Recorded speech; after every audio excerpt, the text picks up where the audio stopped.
New Delhi தொகுதியில் அரவிந்த் கெஜ்ரிவால் பின்தங்கி இருக்கிறார். மிக முக்கியமான செய்தி.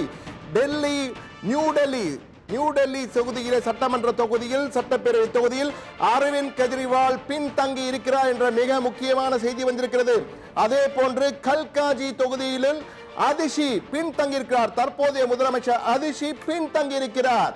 ஆம் ஆத்மியின் மிக முக்கியமான வேட்பாளர் அரவிந்த் கெஜ்ரிவால் பின்தங்கி இருக்கிறார் தபால் வாக்குகள் என்ற செய்தி தற்போது முழு திரையில் நமக்கு வர இருக்கிறது. கெஜ்ரிவால் பின்தங்கி இருக்கிறார், அதிஷி பின்தங்கி இருக்கிறார், மணிஷ்குமார் சிசோடியா பின்தங்கி இருக்கிறார். ஆம் ஆத்மியின் மிக முக்கியமான 3 வேட்பாளர்கள் பின்தங்கி இருக்கிறார்கள் என்ற முதற்கட்ட தகவல் வந்திருக்கிறது. இவை அனைத்துமே தபால் வாக்குகளின் முன்னிலை நிலவரங்கள் என்பதை மீண்டும் ஒருமுறை நேயர்களுக்கு தெளிவுபடுத்த விரும்புகிறோம்.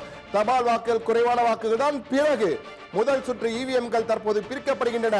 அடுத்ததாக மிக முக்கியமான செய்தியை பார்க்க இருக்கிறோம். கெஜ்ரிவால், மணிஷ் சிசோடியா மற்றும் அதிஷி பின்னடைவு. மிக முக்கியமான பிரேக்கிங் செய்தி, முதற்கட்ட பிரேக்கிங் செய்தியை நாம் கொடுத்துக் கொண்டிருக்கிறோம். டெல்லியில் அதிரடியாக திருப்பம். முக்கிய முன்னணி வேட்பாளர்கள் ஆம் ஆத்மிக்கு பின்னடைவு. ஆனால் ஆம் ஆத்மி கடும் போட்டியை கொடுத்துக் கொண்டிருக்கின்றதான் சொல்ல வேண்டும். தற்போதைய நிலையில ஆம் ஆத்மி 11 இடங்களிலும், பாஜக 12 இடங்களிலும், காங்கிரஸ் ஒரு இடத்திலும் முன்னிலை பெற்றிருக்கிறது. எனவே மிக முக்கியமாக பார்க்க வேண்டியிருக்கிறது. தற்போது அடுத்த முக்கியமான செய்தி, டெல்லி சட்டமன்ற தேர்தலில் 20 தொகுதிகளிலே அந்த தபால் வாக்குகள் எண்ணும் பணி தற்போது முடிவடைந்து இவிஎம்கள் திறக்கப்படுகின்றன. அந்த நேரலை காட்சிகள் டெல்லியிலிருந்து நமக்கு வந்து கொண்டிருக்கிறது. அந்த தபால் வாக்குகள் எண்ணப்படும் காட்சிகளை தான் பார்த்து கொண்டிருக்கிறோம். தற்போது மேலும் பல மையங்களில், கிட்டத்தட்ட 6 மையங்களிலே தபால் வாக்கு எண்ணும் பணி முடிவடைந்து இவிஎம்கள் பிரிக்கப்பட்டு முதல் சுற்று வாக்குகள் எண்ணும் பணி 6 மையங்களில் தொடங்கியது. டெல்லியில் உள்ள 6 மையங்களில் முதல் சுற்று வாக்கு எண்ணும் பணி தொடங்கியது என்ற மிக முக்கிய செய்தி வந்திருக்கிறது. அந்த செய்தியை தான் பார்த்துக் கொண்டிருக்கிறோம். ஈரோடு கிழக்கு இடைத்தேர்தலை பொறுத்தமட்டிலே தற்போது வாக்குவாதம் காரணமாக அந்த முடிவுகள், தபால் வாக்குகள் குறித்த முடிவுகளை அறிவிப்பதே தாமதம் ஏற்பட்டிருக்கிறது. எனவே ஆனால் தற்போது நமக்கு கிடைத்த தகவல் திமுக முந்தி இருக்கிறது என்ற தகவல். ஆனால் அந்த முடிவுகளை இன்னும் அறிவிக்கப்படவில்லை. அதற்காக நாம் காத்துக் கொண்டிருக்கிறோம். பிரவீன், நீங்கள் தொடரலாம். பிரவீன், கண்ணன் சார் கேட்கலாம். கண்ணன் சார், நம்ம இப்போ தொடர்ந்து டெல்லியிலுடைய தேர்தல் முடிவுகளை பார்த்துட்டு இருக்கோம். ஆனா இப்போ வரைக்கும் ஈரோடு கிழக்குல வாக்கு எண்ணிக்கை அந்த நம்பர் இன்னும் தொடங்கப்படலை. என்ன காரணம், தாமதத்துக்கான காரணம் என்ன?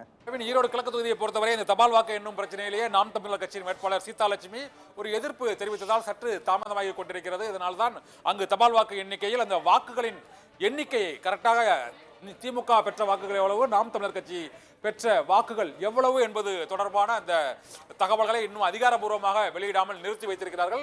இன்னும் சற்று நேரத்தில் அந்த தபால் வாக்குகள் எவ்வளவு 2 கட்சிகளும் பெற்றன என்பது குறித்த எண்ணிக்கை அதிகாரப்பூர்வமாக அந்த தேர்தல் அதிகாரியின் ஒப்புதலை பெற்ற பின்னர் தான் வெளியிடப்படும். இப்போது தலைமை ஏஜென்ட்களுக்கு இடையேயும் அந்த வாக்குவாதம் முற்றி இருக்கிறது. அந்த தபால் வாக்குகள் பிரித்ததில் மற்றும் அதை எண்ணியதிலும் உள்ள சிறு ஒரு குளறுபடி வாக்குவாதம் ஏற்பட்டுக் கொண்டிருக்கிறது. இந்த பிரச்சனைக்கு இன்னும் சற்று நேரத்தில் முடிவு அறிவிக்கப்பட்டு எத்தனை வாக்குகளை சந்திரகுமார் பெற்றார், எத்தனை வாக்குகளை சீதாலட்சுமி பெற்றார் என்பது குறித்த அந்த வாக்கு எண்ணிக்கையின் நிலவரங்கள் துல்லியமாக தெரிய வரும். இப்போது அங்கு முதல் சுற்று வாக்கு எண்ணிக்கை ஈரோடு கிழக்கு தொகுதியில் மின்னணு வாக்குப்பதிவு எந்திரங்களில் உள்ள வாக்குகளும் எண்ணும் பணி தொடங்கி இருக்கிறது.